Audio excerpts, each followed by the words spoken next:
take you for a spin and show you round the wheelie world. Hop on, it's fun to come along and take a look at Wheelie World. You'll be surprised how good it feels to zoom around all the young wheels so merrily. Oh, whoopee! You don't need a ticket, but we'll take you on for free. And if you see the witch vanilla, don't be worried, for there's no cause for alarm. Cause we've got Chorlton, who's the dragon, he will keep you free from harm.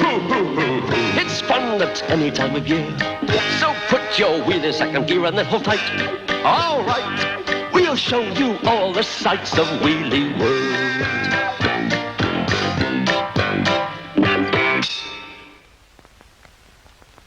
On that particular day, the land of the Wheelies looked the way it had done since the early closing day before Michaelmas, fast asleep and miserable. The only place there was any sign of life was Spout Hall, and that's where all the trouble had started. Fenella the Kettle Witch had smothered Wheelie World in gloom. Didn't I do well? Said the book. And Fenella had to agree. I do, that's lovely, she said. All that depression. The more misery there was in the world, the more Fenella was tickled pink green. So no wonder she was so cheerful. Every single wheelie was stuck fast. Never a wheel turned, never a smile flickered. But then, on that particular day, quite suddenly, there was egg. No use asking where it came from. To this day, nobody knows. But it was very big, very bright, very cheerful, and very daft. But it was also very ambitious. It wasn't prepared to stay put and be an egg for long. In no time at all, it was a dragon. And the moment it hatched, something happened. King Otto of Wheelie World woke, blinked, trundled for the first time in years, and found that his kingdom was free at last from Fenella's evil spell. His queen, his country, all restored. Out on the streets, his subjects were beginning to stir. "Oh, it's all so gorgeous," said the queen. And something else happened. Zuma, a young wheelie, smiled. He was quite taken aback. The wheelies had forgotten what it was like to smile. Then they even started laughing. "What a wonderful occasion. What a blowing marvel. What a day. What a marvelous day. What a marvelous thing. What an adventure." "Oh, cool. What the heck's that?" That, of course, was the dragon. But neither Zuma, nor young Jenny, nor any of the wheelies had ever seen or heard of such a thing. And they certainly didn't realize that it was the dragon who'd broken the evil spell. But then neither did the dragon. "Ooh," thought Jenny, "what a funny-looking thing. Let's not be frightened. Perhaps it's full of chocolates." King Otto and Queen Doris trundled down from the palace to take a look, once they'd made quite sure that no one was actually being eaten. They looked. The dragon didn't move. They wheeled a bit nearer. Nothing. "Well, I think what we ought to do now is run for it." Suddenly, only Jenny was left. But had the dragon moved? Yes, he had.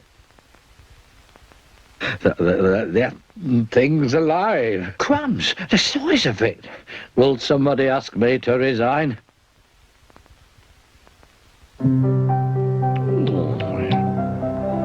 Oh, excuse me. Jenny was spellbound. Well, almost. Oh, what a lovely little thing.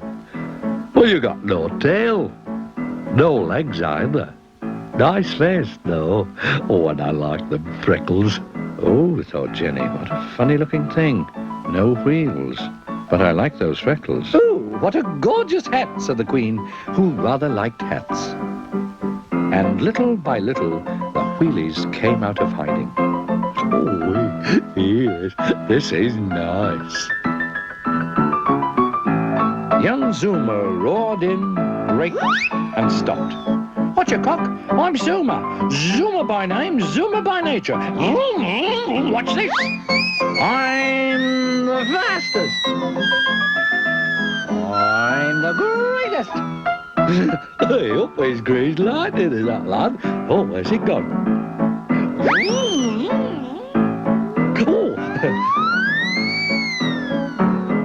not bad, eh?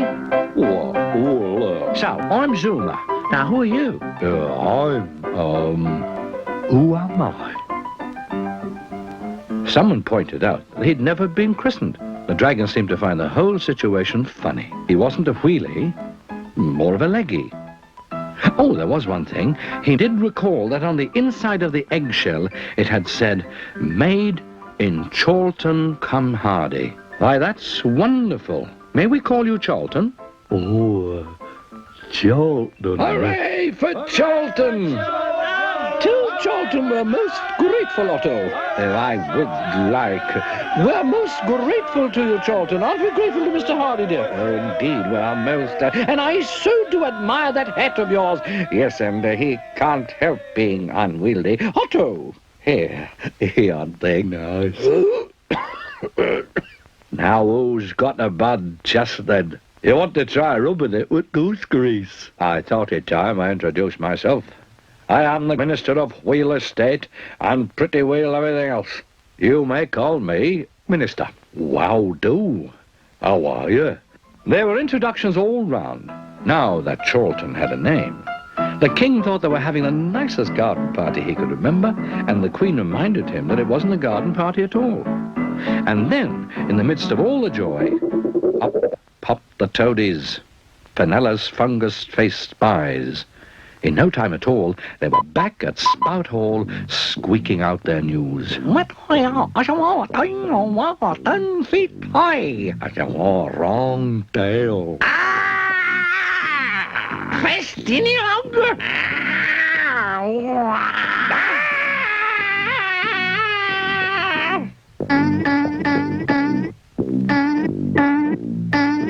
I know what it is. It's I hate to say it. Happiness dragon. You thought too bad. All that good. I'm going to have a headache. Excuse me, gnädige Frau. The toadies and the spikers perked up. The talking book, Claptrap von Spilberbeans, was full of dirty tricks. A rotten spell I keep within my pages deep will turn the dragon into smoke. And send them back to sleep. Oh, there's lovely. Oh, smashing Carlbach. And off she went, with her sneaky, sniggering assistants hot on her horrible heels.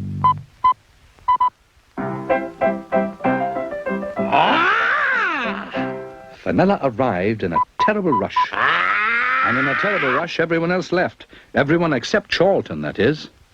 Oh, I hope have you lost your wheels? And who are you? You'll find out. Oh, greatly, it's a guessing game. I know. You've come to brew tea. How dare you? Just 'cause I live in a kettle? Oh, but I got a lovely brew for you, Dragonbach. Punctured tires and rotten joke, Wheelie's axles bent and broke, turn this dragon into smoke. The poor wheelies waited for the end. Jenny and Zuma both expected Chorlton to go up in smoke. It was all too sad. It was all too confusing. It was all taking far too long.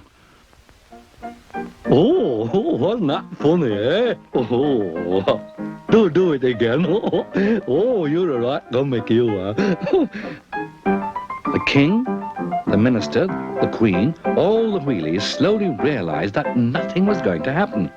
Jenny, Zuma, and the rest came out of hiding to see that Chorlton had beaten the witch. Not that he seemed to realize it. Oh, isn't she nice? Say it again, love. Give us a giggle. Laugh and the world laughs with you. Oh, I do like a good laugh. Ah! Fenella was not amused. Hey, oh, no, I wonder how she does that. Hey, missus, how do you do that? But Fenella had gone, for the moment, gone to sulk, to think up new nastinesses, and to get something for her headache. In Wheelie World, they were thanking Chorlton all over again for saving them twice in one day. Then King Otto asked him if he'd stay.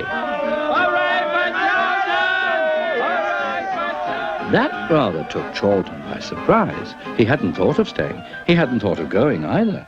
In fact, he hadn't really thought about anything but having fun. After all, though, he wasn't a wheelie. Little Jenny wheeled up to him and told him how sweet and brave and spotty he was. Oh, wicked thump, he said. But he liked it all the same. Oh, all right.